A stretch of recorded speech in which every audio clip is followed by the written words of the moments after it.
She told me to get on my knees and clean it again. She had poured the water herself. Stood right over me, glass in hand, smiling at her friends like it was entertainment. And I did it. I got down on that cold marble floor in front of everyone she had invited to witness my humiliation, and I cleaned it. Not because I had no choice. Because I was not ready yet. Because the papers had not been signed. Because the account had not cleared. And because the man standing at the top of those stairs watching everything had not yet decided which woman he was going to choose. What he did not know, and what she did not know, was that he had already chosen. 11 years ago. In a registry office in South London on a Tuesday afternoon with 2 witnesses and a bunch of tulips I bought from a corner shop. I was already his wife. I had been his wife the entire time I was scrubbing her floors. Before we dive deeper, let us know in the comments where you are watching from. We would love to hear from you. And do not forget to hit that subscribe button so you never miss any of our upcoming videos. My name is Rachel. I am 41 years old and I grew up in Peckham in South London, the daughter of a Jamaican nurse and a Barbadian carpenter who believed in 2 things above everything else: hard work and dignity. My mother used to say that dignity was not something anyone could give you, and it was not something anyone could take from you either. She said the only person who could strip you of your dignity was yourself, and only if you let them. I held on to that for most of my life. I held on to it through school when girls with money and connections laughed at my uniform. I held on to it through university when I was one of 4 black women in my entire department. I held on to it through my early career in finance when I was passed over for promotions that went to men who had not worked half as hard. And I held on to it on that cold marble floor in a house that should have been mine, being humiliated by a woman who did not know she was performing her own undoing. I need to tell you how I got there because none of it makes sense without the beginning. I met Daniel Ashworth when I was 28 years old at a conference in Birmingham. He was presenting a paper on property investment in emerging urban markets. I was there representing the financial advisory firm where I had just made senior analyst. He was tall, serious, wore glasses, he kept pushing up his nose when he was nervous, and he had the kind of quiet intelligence that I have always found more attractive than anything else. We spoke for 40 minutes at the networking drinks afterwards. He asked for my card. I gave it to him. He called the next morning at 8 o'clock, which told me everything I needed to know about the kind of man he was. We were together within 3 months. Married within 2 years. Not a grand wedding. Neither of us wanted that. We went to the registry office on a Tuesday, signed our names, had lunch at a small Italian restaurant in Bermondsey, and went home. We were happy. Genuinely, quietly, completely happy. The problems did not start immediately. They crept in the way problems in a marriage always do, slowly and then all at once. Daniel's property business began to grow faster than either of us expected. His name started appearing in industry publications. Investors came to him. Opportunities opened. And with the money and the profile came a new world, one that Daniel had not grown up in either, but that welcomed him in a way it did not welcome me. The dinners changed. The friends changed. The conversations changed. I watched my husband become someone who wore his ambition differently, who laughed differently at different people's jokes, who started saying things like we need to think about how we present ourselves, by which he meant how I presented myself. I want to be fair to Daniel here. He was not a bad man. He was a weak one. There is a difference, and understanding that difference is the only reason I was able to do what I did later without hatred. Her name was Vivian Cole. She entered our lives through a charity gala Daniel attended without me in March of the year. We had been married for 8 years. He mentioned her once that night when he came home. Said she was a property developer, well connected, knew everyone worth knowing in West London. I did not think anything of it. I should have. Within 6 months she was at every event Daniel attended. Within 9 months she was calling his phone after 10 at night with questions about deals that did not require an answer before morning. Within a year he told me he had fallen in love with her and wanted to separate. I will not tell you that it did not hurt. It destroyed me quietly for several months. I cried in places where nobody could see me. I stopped eating properly. I sat in our house in Islington, the house we had bought together and renovated together, and I let the silence of it press against me until I thought it might crack my ribs. But I did not fall apart completely. My mother's voice kept coming back to me. Dignity is not something anyone can take from you. And slowly, underneath the grief, something else began to form. Something cold and clear and purposeful. I am a financial analyst. I understand numbers, documents, structures, and what happens when you build something on a foundation that is not properly laid. Daniel asked for a separation. I agreed. He asked to keep the house while we worked through the legal details. I agreed to that too. He asked if I would move out while we waited for the divorce to be finalized. And here is where I made the decision that changed everything. I said yes, but I did not go far. Vivian had a large property in Notting Hill.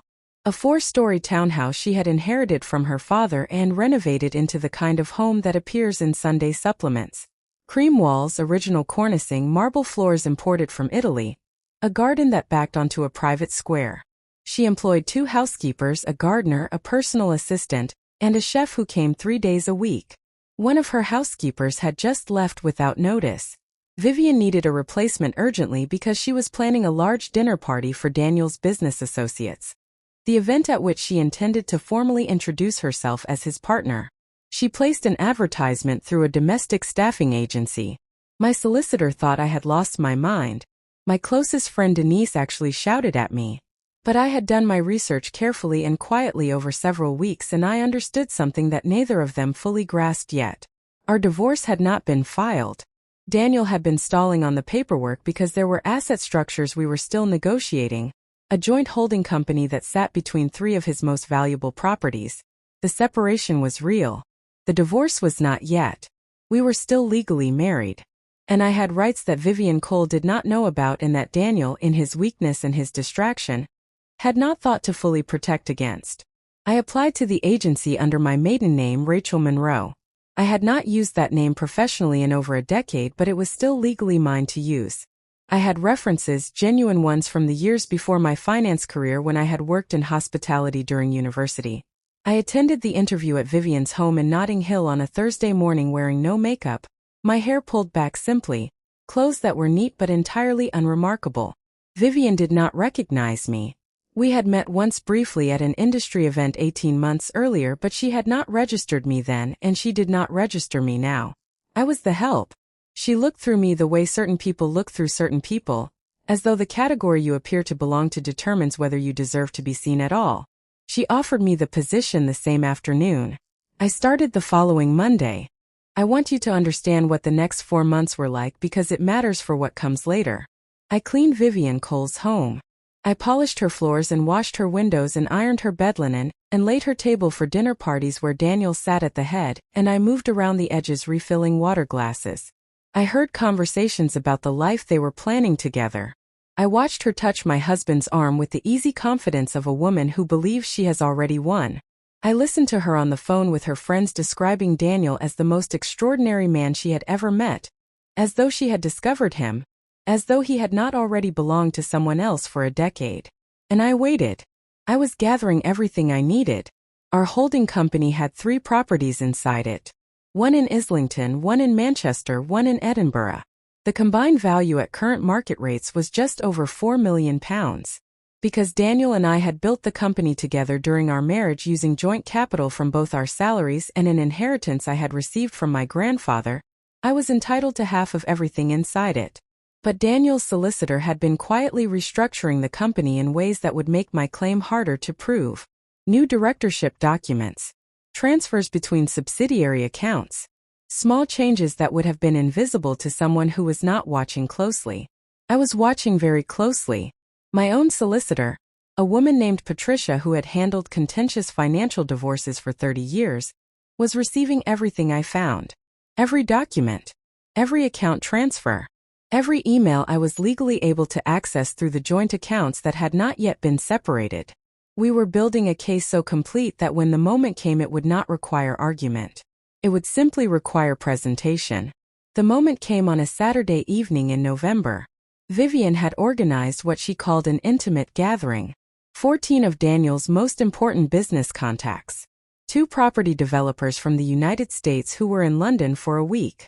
A journalist from a financial magazine who was writing a profile of Daniel. And Vivian herself in a cream silk dress, hosting the event at which she planned to formally announce their engagement. Daniel had proposed to her 3 weeks earlier. He had not yet filed our divorce papers. I had known about the engagement for 2 weeks. Patricia had advised me to wait for a public moment.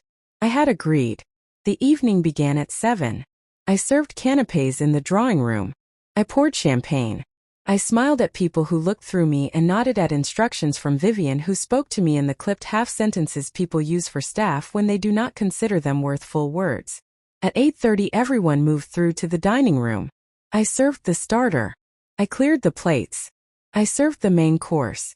And then at 9:15, just as Vivian was rising from her seat to make the announcement she had been planning for weeks, I walked calmly back into the dining room carrying a slim folder of documents. I placed them on the table in front of Daniel. He went pale in a way I had never seen before, a sudden draining of color that started at his forehead and moved downwards.